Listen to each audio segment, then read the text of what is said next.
അങ്കമാലിയിലെ അമ്മാവൻ ആരാന്ന് പറഞ്ഞു? പ്രധാനമന്ത്രി.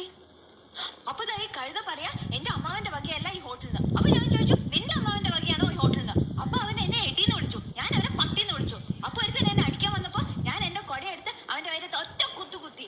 എന്റെ കൊടയെ പിടിച്ച് വലിച്ചപ്പോ ദാ അവിടെ ഇരിക്കുന്ന ഫോട്ടോ എടുത്ത് ഞാൻ തറയിൽ എറിഞ്ഞു പൊട്ടിച്ചു. പിന്നെ ഒരുത്തൻ എന്നെ പിടിക്കാൻ വന്നപ്പോ ഞാൻ ഫോൺ എടുത്ത് അവന്റെ തലയിൽ ഒറ്റ അടി വെച്ചു. എന്നിട്ട് ഒരുത്തൻ എന്റെ അടുത്ത് വന്ന് പറഞ്ഞു അവന്റെ ആണ് ഈ ഹോട്ടലിന്. അപ്പൊ ഞാൻ അവന്റെ അപ്പൂപ്പനെയും അമ്മുവിനെയും ഒക്കെ ചീത്ത പറഞ്ഞു. അവൻ പോലീസിനെ വിളിക്കുന്നു പറഞ്ഞപ്പോ ദാ അവിടെ ഇരിക്കുന്ന പൂച്ചട്ടി എടുത്ത് അവന്റെ തലയിൽ ഒറ്റ അടി വെച്ചു കൊടുത്തു. അവനെ ആശുപത്രി കൊണ്ടുപോയി. ഞാൻ വേറെ ഒന്നും ചെയ്തില്ല, ഇത്രേ ചെയ്തുള്ളൂ. അതിനാണ് ഇവന്മാർ ഇങ്ങനെ ബഹളം വെക്കുന്നത്.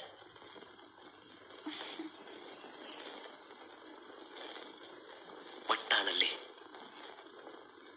എന്നോട് ഒരുപാട് പേര് ഇങ്ങനെ ചോദിക്കണോ, അതെന്താ? നാരായണക്കുട്ടി,